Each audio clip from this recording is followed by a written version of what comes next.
भी inflammation population का हो रहा है उसके अकॉर्डिंग रोज़गार का इन्फ्लेमेशन नहीं हो रहा है। सरकार को इन सब चीज़ों के लिए पहले से प्रिपेयर्ड रहना चाहिए, क्योंकि ये कोई आपदा नहीं अचानक से आ गई है। सरकार उसमें फेल है सब्सिडी को लेकर। लेकिन आप ये भी तो देखिए, इतने लार्ज स्केल पर सरकार ने घरों में सिलेंडर पहुँचाया, LPG गैस पहुँचाया। जो 400 पार वो तो ठीक है, वो तो होगा ही, क्योंकि जो पार्टी देश के हित की बात करेगी, जो युवाओं के कल्याण की बात करेगी, वो तो आना ही है उसको फिर से, इसमें नो डाउट, कोई डाउट नहीं है इसमें। एक समय पे भारत एक ऐसा देश था जो पूरे विश्व GDP में 32% का कंट्रीब्यूटर था।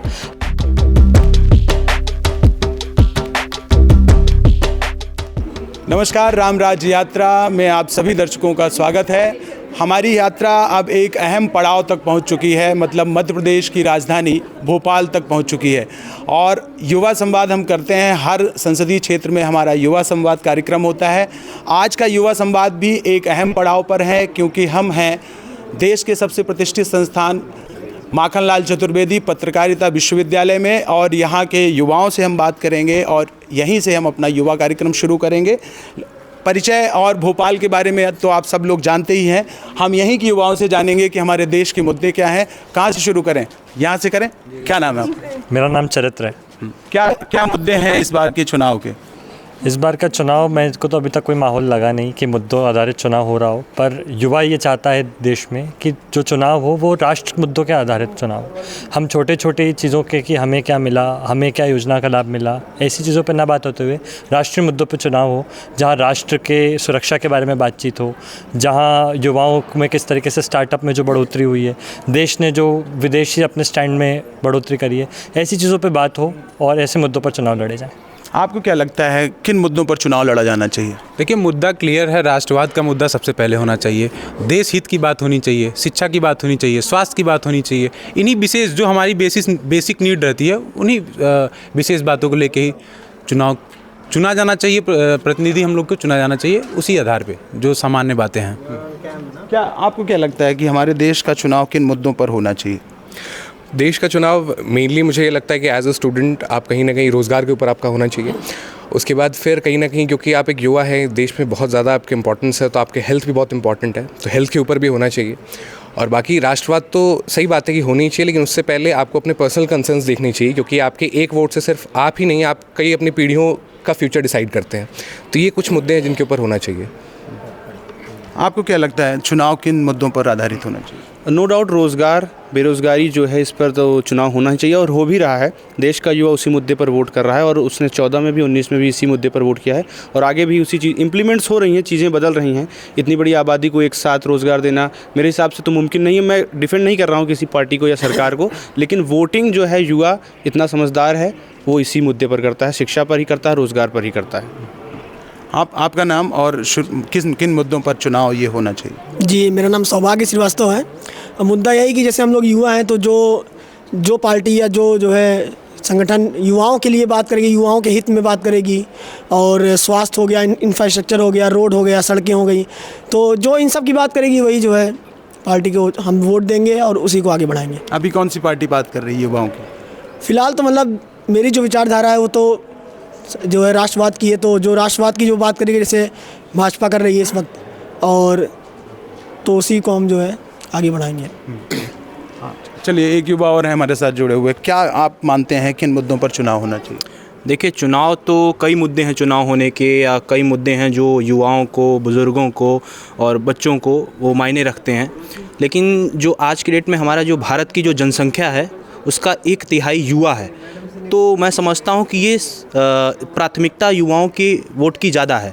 तो मुद्दे भी जो है युवाओं के ही प्राथमिक होने चाहिए, जैसे रोज़गार, शिक्षा, स्वास्थ्य, और मतलब यही जो ज़रूरी मुद्दे हैं, क्योंकि शिक्षा के ठीक है स्तर सुधरते जा रहे हैं, लेकिन हमें और काम करने की ज़रूरत है।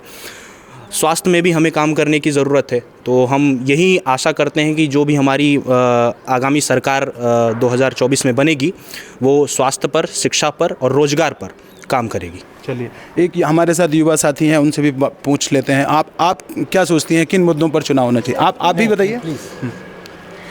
क्या किन मुद्दों पर चुनाव होना चाहिए? सर, युवा के ऊपर होना चाहिए और देश के बारे में सोचना चाहिए, इन्हीं सब चीज़ों में। शिक्षा, स्वास्थ्य और रोजगार मुद्दे हैं? जी सर। आपको क्या लगता है सरकार अभी शिक्षा, स्वास्थ्य, रोजगार पर काम कर रही है? हाँ, कर रही है। आप क्या जोड़ेंगे इस पर? सर होना तो मेन जो है राष्ट्रवाद पे ही होना चाहिए। और क्योंकि देखा जाए कहीं ना कहीं ये हर पार्टी धार्मिक और उस वे में उसको लेके जा ही रही है। भाजपा का देखें तो वो सनातन धर्म के ओर पूरा अपना वैसे दिखा रही है, और बाकी और भी पार्टीज हम देखें तो अलग अलग सबका पॉइंट ऑफ व्यू है उसके अकॉर्डिंग। तो मेन मुद्दा जो हमारा युवा जो देख रहा है वो रोज़गार के ऊपर हो गया, शिक्षा का स्तर कैसे हो गया, इसके ऊपर हमें देखना चाहिए। चलिए, चुनाव की शुरुआत हुई अब की बार 400 पार से, वो चुनाव 400 पार से फिर अब जो है हिंदू मुस्लिम तक पहुंच चुका है, और एक तरफ संविधान ख़त्म करने की भी बात आती है, आरक्षण ख़त्म होने की बात आती है। क्या कहेंगे इस पर? देखिए, आरक्षण तो ठीक है, अब इस पर क्या बोला जा सकता है, लेकिन जो 400 पार वो तो ठीक है, वो तो होगा ही, क्योंकि जो पार्टी देश के हित की बात करेगी, जो युवाओं के कल्याण की बात करेगी, वो तो आना ही है उसको फिर से, इसमें नो डाउट, कोई डाउट नहीं है इसमें। चलिए, लोक नीति और CSDS का एक सर्वे आता है, उसमें कहते हैं कि युवा 28% लोग ऐसे हैं कि वो मानते हैं कि बेरोज़गारी हमारे देश में बहुत प्रमुख समस्या है, और इस बार के चुनाव में वो मुद्दा भी है। आप क्या सोचते हैं कि बेरोज़गारी है हमारे समय? नहीं है, इसमें कोई दो राय नहीं है, बेरोज़गारी है। लेकिन आप ये भी तो देखिए देश में कितने स्टार्टअप्स भी बढ़ रहे हैं, युवा खुद आगे बढ़कर काम कर रहे हैं और बिज़नेस बढ़ा रहे हैं। तो बेरोज़गारी है, नो डाउट है, लेकिन आप इस चीज़ को भी देखिए कि युवा खुद आगे बढ़कर काम भी कर रहे हैं, और ये कहीं ना कहीं सरकार के बिना सहयोग के ये चीज़ें नहीं हो रही है। आज लाखों स्टार्टअप्स हैं, 108 यूनिकॉर्न्स भी हैं, तो ये कहीं ना कहीं सरकार की देन है, तभी तो ये सब चीज़ें हो रही है। आपको जोड़ रहे हैं? इसमें है क्या कि ठीक है, बेरोज़गारी मुद्दा है, हम ये नहीं कह रहे हैं, लेकिन जनसंख्या जितनी तेज़ी से बढ़ रही है उस हिसाब से एक देखा जाए तो उसका ग्रोथ कम है जो रोज़गार दिया जा रहा है। ऐसा नहीं कि रोज़गार नहीं हो रहा है, रोज़गार दिया नहीं जा रहा है, लोगों को रोज़गार नहीं मिल रहा है। आप देखें तो आजीविका के हिसाब से लोगों की कमाई बढ़ी है, आमदनी बढ़ी है।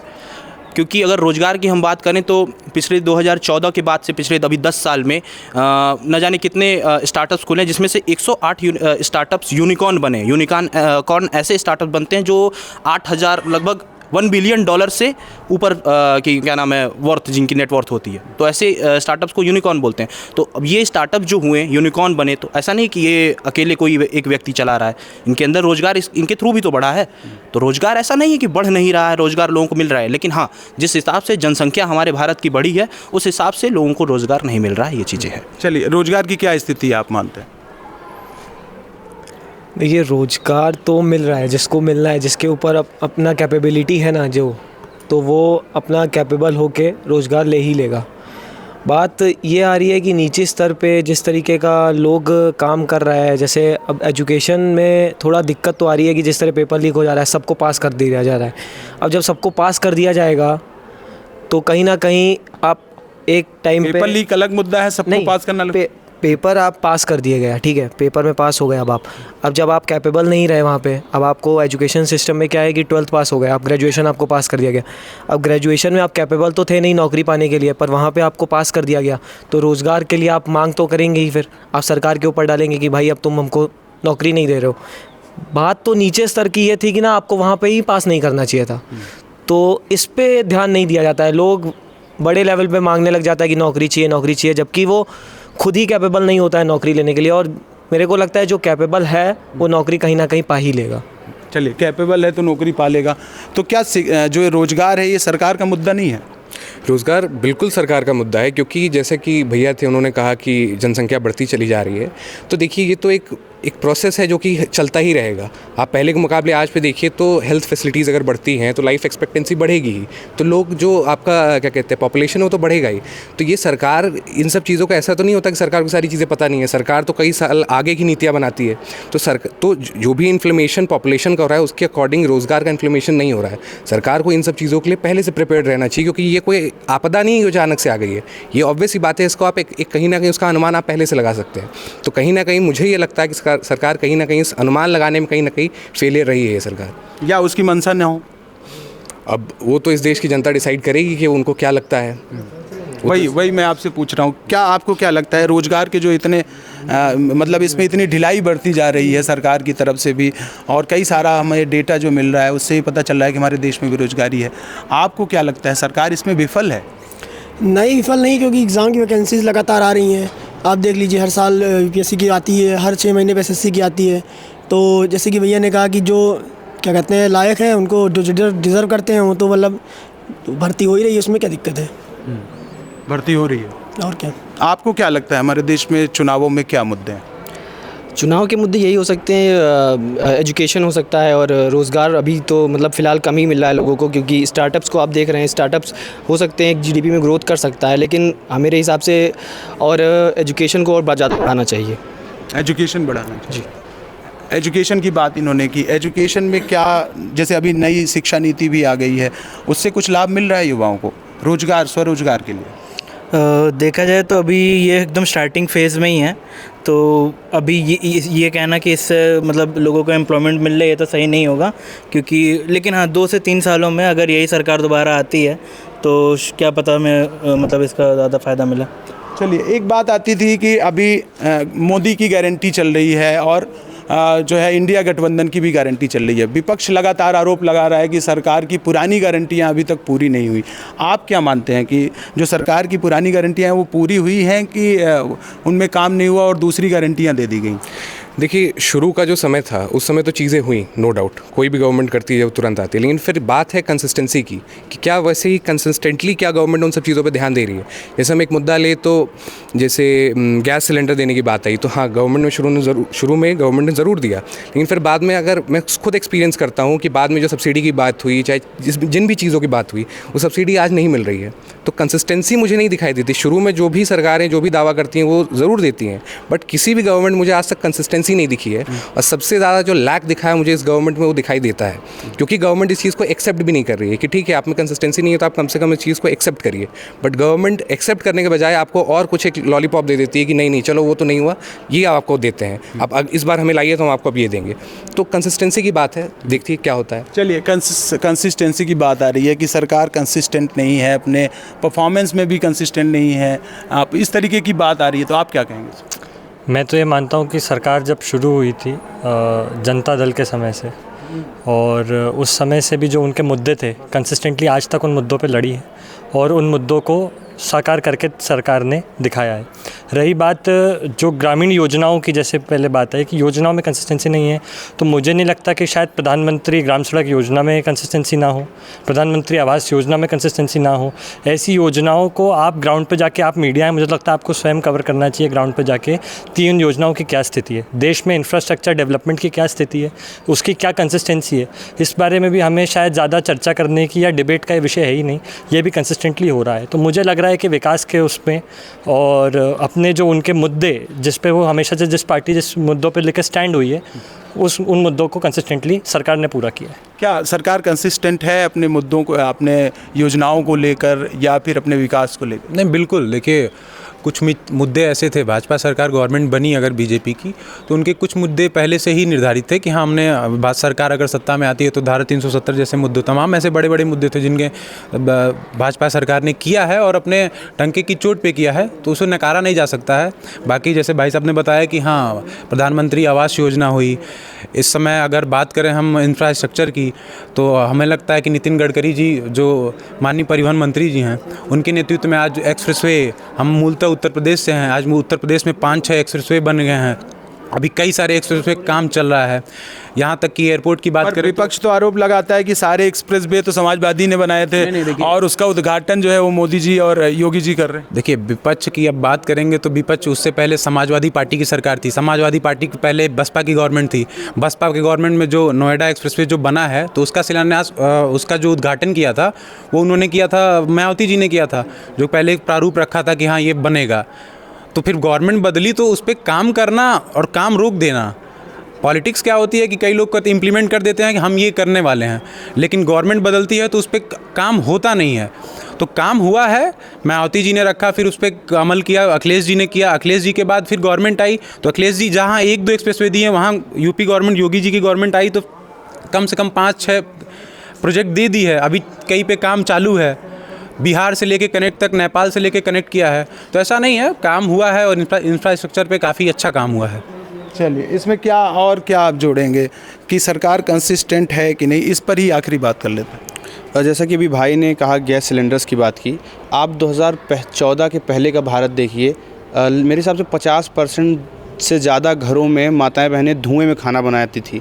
तो सरकार की उपलब्धि तो ये है कि सबसे पहले उन्होंने घरों को धुआं मुक्त किया है, हर घर तक सिलेंडर पहुंचा है। रही बात सब्सिडी की, वो एक अलग विषय हो सकता है, हाँ मैं मान लेता हूँ एक समय के लिए, एक बार के लिए कि सरकार उसमें फेल है सब्सिडी को लेकर। लेकिन आप ये भी तो देखिए, इतने लार्ज स्केल पर सरकार ने घरों में सिलेंडर पहुँचाया, LPG गैस पहुँचाया, ये तो उपलब्धि है सरकार की। और उसको लगातार चलाते रहना और बरकरार रखना। पहले क्या था कि ब्लैक में बिकते थे, अब ऐसा नहीं है, अब स्टॉक में भी हैं, मतलब चीज़ें उपलब्ध हैं, पहले उपलब्ध नहीं हुआ करती थी। और देश कोई 4-5 करोड़ की आबादी का देश तो है नहीं, 149-50 करोड़ की आबादी तक पहुंच रहे हैं। तो ये उपलब्धि तो सबको माननी चाहिए कि सरकार ने हर घर तक सिलेंडर पहुंचाया है उज्ज्वला योजना के जरिए। ये जो महंगी हो गई है सिलेंडर, तो बता तो रहा हूँ, इतने बड़े स्केल पर प्रोडक्शन करना हो, शायद मेरी नॉलेज के लायक है, यहाँ पर बनता भी नहीं है, बाहर से ही आता है वो चीज़, गैस वगैरह यहाँ पर जो भी चीज़ें हैं, लेकिन इतनी बड़ी पॉपुलेशन को प्रोवाइड कराना ये बड़ी उपलब्धि है सरकार के लिए मेरे हिसाब से। आपको जोड़ेंगे?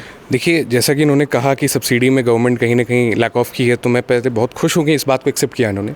तो देखिए, बात ये है कि आप एक अमीर घर में या किसी एक मध्यम वर्गीय परिवार में अगर आप दे देते हैं तो वो इंसान खरीद सकता है महंगी गैस को। लेकिन आप गरीब को, ठीक है, आपने धुआं मुक्त तो कर दिया, आपने सिलेंडर दे दिया, लेकिन उस सिलेंडर को रिफ़िल करने लायक नहीं है वो गरीब, तभी आपने प्रोवाइड किया है। तो जब सब्सिडी और इस सब चीज़ों में फेल ही हो गए तो फिर देना नहीं देना एक ही बात है। सिलेंडर तो आपने दे दिया, उन्होंने एक बार यूज़ कर लिया, फिर घूम फिर के जब उसमें आप गैस रिफ़िल ही नहीं करा सकते हो, तो घूम फिर के वो आएंगे तो उसी धुएँ पे ना, भले उनके घर में वो सिलेंडर रखा हुआ है as a trophy, as a award, लेकिन उसका कोई काम नहीं है। तो देना बड़ी चीज़ थी। तो वही कंसिस्टेंसी वाली जो मैंने बात की थी कि हाँ दे दिया, बट उसमें आप कहीं भी कंसिस्टेंसी नहीं दिखा पा रहे हैं कि चीज़ों को मेंटेन करके आपने रखा है। तो मेंटेनेंस की सबसे बड़ी बात है। चलिए, एक सर हमारे साथ हैं, वो हमारे सीनियर हैं और युवा संवाद में सरपंच की तरह हम इनको देखते हैं। आप क्या मानते हैं कि सरकार कंसिस्टेंट है अपनी योजनाओं को लेके, और उसके जो आधारभूत इंफ्रास्ट्रक्चर वो खड़ा कर रही है उसमें कंसिस्टेंट है कि नहीं? जी धन्यवाद। ये जो करंट सरकार है ये 2 टर्म में 100% कंसिस्टेंट है, उसमें दो टूक नहीं है। It is 100% consistently performing from the first term to second term. उम्मीद करता हूँ कि थर्ड टर्म में भी जाने का संभावना ज़्यादा है। हाँ, हिस्ट्री देखेंगे, लगातार भारत में जो सरकारें आए थे, लगातार यही प्रयास हर सरकार कर रहा है कि भारत का स्थिति बेहतर हो, नागरिक का सुविधा और रहने का और भारत का तरक्की हो। ये हर एक सरकार अपना लेवल पे जितना हद तक होता है, इतने सालों में 70 सालों में जो भी पार्टियों का बना है, लगातार प्रयास करते आया है। लेकिन हर चीज़ में हम कुछ कंपेयर करेंगे तो जो गति और जो तेज़ी और जो उसमें जो स्पष्टता मिला है, जो clarity in consistently performing and with the ability to bring it to the notice of the people, मतलब लोगों तक गवर्नमेंट कर क्या रहा है वो बात पहुंची है। हाँ, वो बात दिखाने का पूरा प्रयास किया है। पहुंचा है, कितना हद तक पहुंच रहा है वो एक आप लोगों का भी एक योगदान है, उसमें होना चाहिए, रिसर्च की विषय है। लेकिन प्रयास तो सरकार की तौर पर ज़रूर किया है, लेकिन उसी में वो विवाद में भी पड़ा था, क्योंकि उसको फिर मीडिया को गोदी मीडिया बताना, ये करना वो करना, अगर मीडिया कोशिश करते ये भी हुआ है। सेकेंडली, टू समराइज इट, सरकार बनाना हो या सरकार का आगे बनने का स्थिति जो अभी इलेक्शन माहौल है, भविष्य की ओर सोच के करना चाहिए, वोटर्स को भी और सरकार चलाने वालों को भी। भविष्य की ओर जो विजन स्पष्टीकरण जो है, what is the vision of this government, what is the vision of Bharat. जो इंडिया से भारत बनना ही बहुत चुनौतीपूर्ण था, अब अपना देश का एक असली आत्मीयता अगर उभर के आ रहा है ऐसे भारत, तो आगे भविष्य क्या है, जिसमें हमारा जो साथीगण जो भी है, मित्र है, अगली पीढ़ी है और भविष्य है, अपना भारत का भविष्य से आप बात किया है, तो भविष्य का एक रूपरेखा क्लियर होना चाहिए, जिसमें जैसा इन लोगों ने बताया कि रोज़गार हो, ये सब उसमें आता है बेसिकली। लेकिन सीमित न रहे, भविष्य का अगले 100 years of progress of Bharat, 100 years from now of this new divine change in Bharat through the current bureaucracy हो, नेता हो, गवर्नमेंट फंक्शनरीज हो, और इलेक्टेड रिप्रेजेंटेटिव्स हो, जितना भी प्रयास कर रहा है उस भविष्य की ओर रूपरेखा प्लान करने में जुटा है। It is 100% clear. चलिए, तो ये इन्होंने एक और जो बात में जोड़ दिया सर ने कि इंडिया अब भारत बन चुका है। आपको क्या लगता है, इंडिया और भारत अलग अलग है? देखिए, शब्दों पर ना जाकर अगर बातों पर जाएं तो भारत भारत ही है, वो इंडिया कभी था ही नहीं। ये भारत आदिकाल से भारत ही है, आर्यवर्त है, और ये भारत ही आगे भी रहेगा और अभी भी है। शब्दों पर जाने की कोई मेरे हिसाब से आवश्यकता नहीं कि इंडिया भारत, ये भारत ही है, भारत ही है। आपको क्या लगता है? देखिए, जो हमारा संविधान है उसमें पहले से ही इंडिया दैट इज़ भारत बहुत पहले से लिखा हुआ है, ठीक है। तो उस चीज़ को हाँ कहीं ना कहीं उजागर करके लाना एक अचीवमेंट है, लेकिन मुझे बहुत बड़ा कोई मतलब डिवास्टेटिंग या बहुत ही कोई बड़ा अचीवमेंट नहीं लगता इस गवर्नमेंट का। और जहाँ तक सर ने 100 years की बात की, तो 100 years सिर्फ आप एक राष्ट्रवाद से नहीं डिसाइड कर सकते किसी कंट्री का, आप इंटरनेशनल रिलेशन से भी डिसाइड करेंगे। तो आप जहाँ तक देखिए तो इंडिया का जो भी एशियन पॉलिसी है वो कहीं ना कहीं बिल्कुल फॉल्स है, या बिल्कुल वो डिक्लाइन होती चली जा रही है, खराब स्थिति में, बहुत ख़राब स्थिति में है। लाइक एक कंट्री के लिए कहा जाता है कि आपके अगर आपके पड़ोसी देश से ही संबंध अच्छे नहीं हैं तो फिर आप बाकी देश से आप क्या करेंगे, आप सबसे ज़्यादा अनसेफ है। मालदीव्स आपको इस तरह से बात करता है, मालदीव्स जैसा एक छोटा देश वो आपको जब आंखें दिखाता है, सिर्फ किस बेसिस पे वो मुझे नहीं पता, मुझे उस पर नहीं जाना, ठीक है, वो पॉलिटिक्स मेरे नहीं है। मालदीव जैसा देश, पाकिस्तान आपका सगा कभी है नहीं, अफगानिस्तान में आपका ऑलरेडी वहाँ पे खालिस्तानी है। उसके बाद फिर आप और भी जितने, चाइना आपका कभी सगा हुआ नहीं। रशिया का आप देखिए, रशिया का जो इतने साल की जो डिप्लोमेसी बनी हुई थी इस कंट्री की, वो भी कहीं ना कहीं आपको टूटती हुई दिखाई देगी, क्योंकि रशिया हमेशा से एक प्रॉफिट पे ध्यान देने वाली कंट्री है। और रशिया को कहीं ना कहीं अगर रशिया का हमारे साथ रिलेशन कम हो रहा है या वीक हो रहा है तो आपको इस बात पे ध्यान देना चाहिए। इसका मतलब है कि आप कहीं ना कहीं प्रॉफिटेबल नहीं हैं, एज अ वर्ल्ड मार्केट में आप प्रॉफिटेबल नहीं दिख रहे हैं, इसीलिए रशिया कहीं ना कहीं आपसे दूर जा रहा है। चलिए, इन्होंने एक नई चीज़ उठाई है, आपसे हम उसका जवाब चाहेंगे कि हमारा जो देश है वो विदेशी नीतियों में कहीं ना कहीं पिछड़ रहा है। एक वर्ड भाई ने बोला कि वर्ल्ड मार्केट में हमारा जो देश है, हमारी नीतियाँ वो प्रॉफिटेबल नहीं है, इसलिए ऐसा हो रहा है, ऐसा शायद इन्होंने बोला। तो इस पर मैं सबसे पहले कहना चाहूँगा कि अभी तक में भारत को एक सबसे बड़ा ग्लोबल मार्केट बोला जा रहा है, इसीलिए हमारे इस देश के मतलब पूरे ग्लोब की जितनी भी बड़ी कंपनियां कह सकते हैं वो भारत में आने की कोशिश कर रही हैं या लगातार मतलब आ भी रही हैं। तो इस चीज़ से मैं मतलब ज़रा भी वाकिफ़ नहीं हूँ या इससे मतलब एग्री नहीं करता हूँ। दूसरी चीज़ ये कि इन्होंने बोला है कि चाइना हुआ या इससे हुआ, इस देश से रिश्ते हमारे जो अच्छे नहीं हैं। मैं कहता हूँ कि मतलब मैं एक दो व्यक्तियों को ले लूँ जो समान पावर सब कुछ के साथ, एक दो लीडर हैं, तो दो लीडर जब एक चीज़ के लिए लड़ेंगे तो कहीं ना कहीं कॉन्फ्लिक्ट उनके बीच आएगा। और ऐसा नहीं कि कोशिश नहीं की गई है, पहले भी हमारे देश से हमारे बीच में एक समरसता, एक चीज़ें नॉर्मल करने की कोशिश नहीं की गई है, पहले भी की गई हैं, लेकिन वही है कि जब चीज़ें बेहतर नहीं हो पाती हैं, कंपटीशन रहता है। और दूसरी चीज़ इन्होंने कोट किया मालदीव्स का, तो मालदीव्स के जो इससे पहले की सरकार थी वो बराबर भारत का समर्थन करी, उससे रिश्ते बराबर अच्छे थे। लेकिन ये जो वर्तमान सरकार मालदीव्स की बनी है वो कहीं ना कहीं ऐसा कहा जा रहा है कि वो चाइना से बैकअप हुई है, इसलिए उसका ज़्यादा फेवर कर रही है। तो कह सकते हैं इसमें कई सारी चीज़ें हैं, उन चीज़ों को ध्यान में रख कर ये चीज़ हम कहेंगे, नहीं तो अदरवाइज़ काफ़ी सारी चीज़ें। चलिए, आप क्या जोड़ेंगे रिश्तों को लेकर?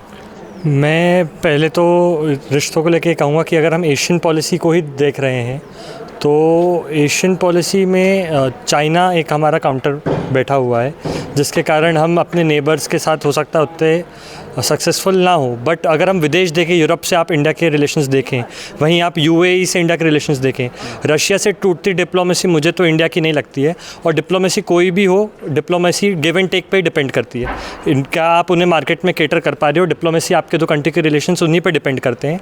और मुझे रशिया से टूटती डिप्लोमेसी इंडिया की बिल्कुल नहीं लगती है। इंडिया का यूरोप में स्टैंड, इंडिया का वेस्ट में स्टैंड, जहाँ तक इंडिया की डिप्लोमेसी आज तक नहीं पहुँची थी ऑस्ट्रेलिया से आज इंडिया के क्या रिलेशंस हैं, तो भारत की विदेशी नीति और भारत का विदेशी स्टैंड बहुत ज़्यादा इम्प्रूव हुआ है, जहाँ पे प्रत्येक विश्व में देश भारत का किसी विदेशी नीति पे क्या प्रक्रिया है, भारत की किसी विदेशी घटना पे क्या प्रक्रिया है, जब समूचा विश्व इस ओर देखता है, जब समूचा विश्व भारत की प्रतिक्रिया के लिए वेट करता है, तो मेरे हिसाब से भारत के विदेशी स्टैंड में बहुत ज़्यादा अपग्रेडेशन है। भारत के प्रधानमंत्री को बाहर जिस तरीके से ग्रीट किया जाता है, बहुत ज़्यादा अपग्रेडेशन है। और रही बात भारत की, तो मैं यही कहना चाहूँगा, जिसमें ना निज गौरव तथा निज देश का अभिमान है, वह नर नहीं पशु निरा है और मृतक समान है। अगर हम चाइना की ही बात करते हैं तो चाइना जब डेवलप हुआ था, चाइना ने अपनी कंट्री में कल्चरल रिवॉल्यूशन चलाया। उन्होंने पहले इस चीज़ पे फोकस किया कि उनकी क्या संस्कृति है, उनकी क्या कल्चर है, उसके बाद वो डेवलप हुआ। तो भारत कहीं ना कहीं यदि अपने कल्चर की ओर लौट रहा है, अपने आप को अपनी वास्तविक पहचान से जान रहा है, तो मेरे हिसाब से यही विकास के सबसे पहला क्रम। चलिए आप इसमें कुछ जोड़ेंगे? जैसा कि पहले मैं चाइना वाली बात पे आऊँगा कि भैया ने कहा कि कल्चरल रिवोल्यूशन चला, ठीक है, बिल्कुल चला, लेकिन आप जब पुराने इतिहास पे जाएंगे तो आपको देखिएगा सबसे ज़्यादा टर्मोइल अगर कल्चरल रिलेशन पे हुआ तो सबसे ज़्यादा चाइना में हुआ। और चाइना अपने कल्चर को बिल्कुल प्रमोट कर रहा है, लेकिन चाइना वर्ल्ड का सबसे बड़ा मैन्युफैक्चरर भी है, ये भी हमें देखना होगा। कहीं ना कहीं उसने इंडस्ट्रियलाइजेशन पे भी फोकस किया है। तो चाइना ने हर चीज़ में एक बैलेंस बना के रखा है। कोई भी चीज़ को आप हाइप करेंगे तो वो बिल्कुल इम्बैलेंस क्रिएट करेगी। किसी भी चीज़ को करना बिल्कुल, कल्चर भी आपका ज़रूरी है, तो साथ में साथ आपका उद्योग भी ज़रूरी है। देश से आपके कल्चर से नहीं चलेगा। और जहाँ पे आप इतनी डाइवर्स कंट्री है, वहाँ पे आपको कल्चर को बैलेंस करके ही चलना पड़ेगा, क्योंकि विभिन्नताओं का देश है भारत की ही बात करूँ। और जहाँ तक भैया ने बात की कि बिज़नेस की बात की या प्रॉफिटेबल की बात की, तो अगर ऐसा ही है तो फिर फोर्ड कंपनी इस इंडिया से क्यों गई? वापस से फोर्ड आई क्योंकि इंडिया को यहाँ पे प्रॉफिटेबल या जो भी उसको दिखाओ, जो भी उसकी नीतियाँ हो या जो भी रूल्स हो, रेगुलेशन हो भारत के। उसके बाद फिर दूसरी अगर हम बात करें तो अभी करंट में बहुत ही हाईलाइटेड न्यूज़ थी कि इलियॉन मस्क इंडिया विजिट करना चाह रहे थे, लेकिन कहीं ना कहीं उन्होंने अपना विजिट डिले किया और वो चाइना की तरफ चले गए। तो कहीं ना कहीं कुछ तो आखिर, क्योंकि इलियॉन मस्क को इस सदी का सबसे ज़्यादा रिवोल्यूशनरी व्यक्ति माना जाता है, तो कहीं ना कहीं उन्हें कुछ तो एक प्रॉफिट ज़्यादा दिखा होगा या कुछ भी दिखा होगा। और क्योंकि इंडिया बहुत ज़्यादा क्या कहते हैं इलेक्ट्रिक व्हीकल्स की बात करता है, उसकी बात करता है, तो कहीं ना कहीं ऐसा मुझे लगता है कि इंडिया के हाथ से इलेक्ट्रिक व्हीकल्स या बायोडाइवर्सिटी को बचाने का एक बहुत बड़ा मौका के हाथ से नहीं गया। तो इन सब चीज़ों पे जो मैं डिप्लोमेसी की बात कर रहा था, इंटरनेशनल रिलेशंस की बात कर रहा था, वो इन सब पे भी आधारित हैं, सिर्फ कल्चरल बेसिस पे या पर्सनल रिलेशंस पे आधारित नहीं है। चलिए आप कुछ कहेंगे इसमें? फोर्ड का वापस जाना तो बहुत ही व्यक्तिगत उनका डिसीजन रहा है। उसके अलावा कई ऐसी, उसके ओपोनेंट में कई ऐसी कार कंपनीज़ हैं जिन्होंने यहाँ बहुत ब्लूम किया है। और रही बात कल्चर की, तो हम सिर्फ कल्चर की बात नहीं कर रहे, पर अगर आप दूसरे के कल्चर को भारत के कल्चर से रिप्रेजेंट करो तो शायद वो बिल्कुल गलत है। भारत के कल्चर में व्यापार का भी एक धर्म है, राज का भी एक धर्म है, देश का भी धर्म है, पुत्र का भी धर्म है, पिता का भी धर्म है। तो हमें हमारे कल्चर को दूसरे के कल्चर से नहीं रिप्रेजेंट करना चाहिए। मुझे ऐसा लगता है कि हमारे विकास का रास्ता हमारे कल्चर को ही जाता है, क्योंकि एक समय पे भारत एक ऐसा देश था जो पूरे विश्व जीडीपी में 32% का कंट्रीब्यूटर था। हम अपने जब लोकल उसमें जाते थे, हमारे लोकल मैन्युफैक्चरर्स थे, हमारे लोकल ट्राइब्स, हमारे कल्चरल्स जिस तरीके से रहे हैं, वही हमारे व्यापार का विश्व में सबसे बड़ा कारण रहा, जिसके कारण हमें सोने की चिड़िया के नाम से जाना भी जाता था। तो मेरे हिसाब से यही ऐसी चीज़ें हैं जिस पर हमें लौटने की और एक इंडिजीनियस डेवलपमेंट का एक इंडिजीनियस मॉडल क्रिएट करने की आवश्यकता है। उस ओर सरकार है और मैं आशान्वित हूँ कि भारत आगे जो विकसित भारत की हम कल्पना करते हैं वो बहुत जल्द साकार होगा। चलिए एक सवाल को और जोड़ते हैं कि हमारा देश जो है वो कृषि प्रधान देश है, यहाँ अधिकतर किसान हैं और किसानों की आय को दोगुनी करने का लक्ष्य रखा था मोदी सरकार ने। और पिछले 10 सालों में अगर ICAR की डेटा की बात करें तो ICAR ने एक बुकलेट प्रकाशित की है, उसमें उन्होंने 75,000 किसानों की आय की दोगुनी होने की बात की है। लेकिन कई मीडिया रिपोर्ट्स बताती हैं कि उनकी आय दोगुनी की बात सही नहीं है, मतलब जो बुकलेट में छपा है वो भी एक तरह से झूठ छपा हुआ है। तो क्या ये दोगुनी वाली बात भी क्या जुमला ही थी? देखिए, कम से कम मेरा ये मानना है सरकार प्रयास तो कर रही है। पिछली सरकारों में किसान, आप न्यूज़ चैनल्स ही चलाते थे कि फांसी लगा लिए उन्होंने कर्ज़ के कारण, तो मेरे हिसाब से ये खबरें बहुत कम हुई हैं 14 के बाद से। तो सरकार कम से कम प्रयास कर रही है। सरकार ने अपने स्तर पर एक बिल भी लाया था जिसका विरोध भी हुआ, तो सरकार ने उसको वापस भी लिया उनका सम्मान करते हुए। तो रही बात किसानों की बात है, नो डाउट भारत कृषि प्रधान देश है, सरकार उसको बहुत इम्प्लीमेंट करने का प्रयास कर रही है जहाँ तक मैं ऑब्जर्व कर रहा हूँ। और आगे भी उनके मैनिफेस्टो में भी किसानों को लेकर काफ़ी सारी चीज़ें हैं। अगर वो सरकार में आते हैं, देश की जनता उन्हें अवसर देती है, तो वो बिल्कुल निश्चित तौर पर किसानों के लिए करेंगे। बिल्कुल किसानों के लिए सरकार मतलब अभी उतना नहीं कर पाई है जितना वादा भी कर रही थी। आप क्या जोड़ते हैं इस पर? देखिए, किसानों के लिए क्या किया है, तो सबसे बेहतर आपको तभी पता चलेगा किसानों का क्या रिस्पॉन्स है। आपने देखा कि इसी गवर्नमेंट के अंडर में 2 बार किसानों ने प्रोटेस्ट किया इसी गवर्नमेंट के अगेंस्ट, और वो जो भी प्रॉब्लम्स थी, तो आखिर जब किसान 2 बार इस चीज़ के ऊपर प्रोटेस्ट कर रहे हैं तो आखिर कुछ तो कंसर्निंग बात होगी, और उसको आप किसी ऑर्गेनाइजेशन से जोड़ते हैं, जिससे भी जोड़ते हैं, तो ठीक है, एक्सेप्शनल केस हो सकता है, मैं मानता हूँ कि उसमें कुछ चीज़ें हो सकती हैं। लेकिन जब आप ग्राउंड रिपोर्ट पे जाएंगे, जैसे कई ऐसी मीडिया हाउसेज जो जाते हैं जो आपको ग्राउंड रिपोर्ट बताते हैं, तो आपको समझ में आता है कि जैसी चीज़ें दिखाई जा रही हैं वैसी नहीं है। हर इंसान का वहाँ पे या हर किसान का वहाँ पे वायलेंस करना ही एक मुद्दा नहीं है। कई का मेजर कंसर्न है कि आप जिस टाइप की आप जो भी पॉलिसी ला रहे हैं एग्रीकल्चर को लेकर, वो कहीं ना कहीं उनके लिए नुकसानदेही है, इसीलिए उसके अगेंस्ट वॉइस उठा रहे हैं जो भी चीज़ें हैं। तो हम और आप उस चीज़ को एक अलग नज़रिए से देखते हैं, किसान उस चीज़ को एक अलग नज़रिए से देखता है। तो हम जब तक उसको अपने नज़रिए से, अपने चश्मे से देखते रहेंगे कि ये किसी ऑर्गेनाइजेशन से जुड़े हैं या ये देश का डेवलपमेंट नहीं चाहते, कौन ऐसा किसान है जो कि ज़्यादा पैसा नहीं कमाना चाहेगा? लेकिन ज़्यादा पैसा मिलने के बावजूद अगर किसान उसमें कुछ वॉइस रेज कर रहा है, उसके अगेंस्ट प्रोटेस्ट कर रहा है, तो ये बहुत ही सोचने और विचारने वाली बात है कि हम पहले उस चीज़ को कहीं ना कहीं गहराई से और डेप्थ से समझें कि आखिर ऐसा क्यों हो रहा है। और कुछ जोड़ रहे हैं?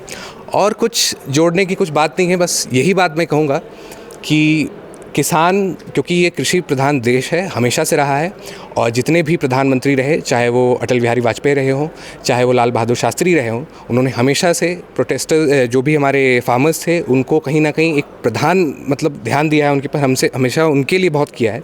तो मैं ये आशा करता हूँ कि अभी जो करंट गवर्नमेंट है वो भी इन सब चीज़ों को इग्नोर करने के बजाय कहीं ना कहीं इस चीज़ पर ज़्यादा ध्यान दे बाकी चीज़ों के ऊपर, क्योंकि राष्ट्रवाद इस देश में रहेगा ही। राम हमेशा से थे, राम आज भी हमारे बीच हैं, किसी को राम को लाने की ज़रूरत है, ना कोई राम को ले जा सकता है। तो इसीलिए बाकी जितने भी पास्ट में रहे हो प्रधानमंत्री, उनसे आपको इंस्पिरेशन लेके, क्योंकि दोनों ही देखिए बीजेपी के बहुत बड़े एक स्तंभ थे हमारे अटल बिहारी वाजपेयी, लेकिन उन्होंने भी तो आखिर किसानों पे ध्यान दिया ना। तो मैं अभी की सरकार और आने वाली जो भी सरकार हो उससे यही रिक्वेस्ट है कि आप कृषि प्रधान देश है तो उसको कृषि प्रधान देश ही रहने दें और कृषि पे बहुत ज़्यादा ध्यान दें। चलिए, आप भी आखिरी में, आप चूँकि हम इस चर्चा को भी अब यहाँ से ख़त्म करेंगे, तो आप क्या जोड़ेंगे आखिरी में, क्या कहेंगे? देखिए, रोज़गार, चाहे आप बातचीत के ज़रिए, मैं नो डाउट जी सरकार काम कर रही है, लेकिन रोज़गार पे उसको और ध्यान देने की आवश्यकता है, इसमें कोई डाउट नहीं है। रोज़गार पे ध्यान, बिल्कुल। आप बताइए। जैसे किसानों की बात हुई, तो गवर्नमेंट इतनी बड़ी जो है, इतना बड़ा देश चला रही है, तो कहीं ना कहीं ग्लिच तो हर गवर्नमेंट में आता है। और जहाँ तक मुझे लगता है कि सबसे बड़ा जो एक्सपोर्टर रहा है वो गेहूँ का, वो भारत ही रहा है पूरी दुनिया में। तो ये सब जो है ग्लिचेस हैं, अभी सब मानना पड़ेगा जो है सबको, और सरकार प्रयास कर रही है, सरकार दोगुनी आय का प्रयास कर रही है। जी। आप क्या जोड़ेंगे? कि मैं 2-3 पॉइंट जो अभी एक कृषि का, किसानों का बात कर रहा है, और उसके पहले आपने इंटरनेशनल रिलेशंस की बात किया, फिर कुछ रिक्वायरमेंट्स ऑफ द पीपल की अभी जो चला है, इन तीनों विषयों में सरकार को मेरा निवेदन या आग्रह ये करूँगा आपके मीडियम से, अतीत का और भविष्य का चैलेंजेस को बेहतर समझ के तैयारी करें। अतीत में भी बहुत सारा कमियां थे, चैलेंजेस थे, अभी भी pre existing problems, pre existing diseases बोलता है ना, तो उस तरह का। तो उसमें एक आता है किसानों का भी इश्यू, जो आपने जो ICAR रिपोर्ट के बोला है, वो एक इंडिकेटर के तौर पर ले पहला, ताकि एक अच्छा शुरुआत करने का तो कोशिश किया, ताकि एक प्रेरणादायक पहल हो। देन किसानों को बेहतर समझने के लिए कुछ पॉलिसीज़ या नीतियाँ बनाने का कोशिश किया, कुछ एक चीज़ सही निकला या कुछ एक चीज़ में, तो द सरकार इज़ लिसनिंग, गवर्नमेंट और the government machinery is listening, that is a welcome change. और जो भी प्रयास भविष्य की ओर पर, जो फ्यूचरिस्टिक विजन की ओर पर किसानों को भी साथ लेके चलना है, जो हमारा मित्र ने जो पूर्व प्रधानमंत्रियों का नाम लिया, तो उनके हिसाब से भी, या दीनदयाल उपाध्याय जैसा व्यक्तियों का अंत्योदय के दृष्टि में भी किसान का भूमिका भारत में बहुत अहम है, पहले थे। लेकिन अभी जो इंडस्ट्रियल रिलेशंस या इंडस्ट्रियल वल्करण जो बोलता ना, उसमें खेती कम होते जा रहा है, सिटीज़ डेवलप हो रहा है, इस तरह का भी एक चुनौती है। तो there are several challenges to address. Then दूसरा है उनका प्रोड्यूसर्स का सही दाम देना, उसका सही तरह का से बैलेंस करना। सो सरकार उसमें डेफिनेटली काम कर रहा है, कोई भी सरकार ऐसा इग्नोर नहीं करता है, क्योंकि इग्नोर करने का भी फ़ायदा नहीं है, जबकि बेहतर करने से ही ज़्यादा फ़ायदा है। सो किसानों को there is better to come, the best is yet to come for farmers. दूसरा, इंटरनेशनल रिलेशंस के आपने 2-3 बार हाईलाइट करके पूछा, उसमें एक चीज़ नज़र आई, इंटरनेशनल रिलेशंस इसलिए हो रहा है, it is purely based on business. International relation now is reduced to trade relations, जबकि इंटरनेशनल रिलेशंस अभी जो करंट जो पीएम है, तो he has taking it as a holistical view. International relations also must focus on cultural relations that will bind the nation as well as the global countries better, people to people. So cultural relation is the most important thing. Business happens. If you take the Sanskritic relationships in this aspect, तो धार्मिक relation also is important. तो international relations में religious, धार्मिक, जो धर्म मंच, जो एक समय पे शिकागो में वर्ल्ड रिलीजियस कॉन्फ्रेंस में स्वामी विवेकानंद का भी इस तरह का आजकल ट्रेड रिलेशन का दौर में दब जाता है, कोई हो नहीं रहा है या उसको हाईलाइट नहीं मिल रहा है। जबकि जैसा law and order is important, एक समय था धर्म वाज वेरी इम्पोर्टेंट। धर्म में law and order and various other policies and हर चीज़ का पहलू है, इंक्लूडिंग राजनीति। सो धर्म इज़ वेरी इम्पोर्टेंट। और ऊपर से जो देश धर्म से आधारित बना है, उस धर्म दृष्टि में उसको आइडेंटिटी क्राइसिस में ला के खड़ा किया है। भारत का फॉर्मेशन या जो भी उसका फ्रीडम, जो भी उसका रिपब्लिक स्टेटस मिला है, एक व्यक्ति को ही आइडेंटिटी क्राइसिस सहना मुश्किल हो जाता है। अब हम इंटरनेशनल रिलेशन बात कर रहा है, किसान बात कर रहा है, रोजगार, एक व्यक्ति का आइडेंटिटी या एक गवर्नमेंट का आइडेंटिटी इस क्वेश्चनेबल का सिचुएशन, एक नेशन, भारत का आइडेंटिटी क्राइसिस आने लगा है। What is this when it is formed based on a religious basis, and religion को बुरा तरह से जो चित्रीकरण कर रहा है, plus bad publicity of the beauty of every single boy, girl, student, people, हर नागरिक, हर वस्तु ऑफ भारत को पिछड़ा माना जैसा एक तरह का एक नैरेटिव, एक तरह का क्रिएशन जो कन्फ्यूजन पैदा करने का प्रयास जो भी कर रहा है, वो विपक्ष हो या साधारण नागरिक हो, जैसा हमारा कुछ युवा शक्ति भी अनजाने विदाउट नोइंग कुछ शब्द यूज़ कर रहे हो, उसका रिपरकशन जिन्हें, तो मतलब विदाउट नॉलेज ये जो ट्रेंड जो चल रहा है उसको सरकार बहुत हाई प्रायोरिटी में ध्यान दे और उसमें सही promoting the knowledge to the people and to the kisan, जो बहुत अच्छा काम कर रहा है या है, लेकिन उनका कंफ्यूज्ड स्टेट से बाहर निकालने का कोशिश करे, उसको राइट इन्फॉर्मेशन हर व्यक्ति तक पहुँचे, ताकि आज जो युवा इतना धैर्यपूर्वक आपको बाइट दे रहा है, ये जो भी बातें कर रहा है, मैं भी बातें कर रहा हूँ, तो कम से कम there is some awareness, some knowledge.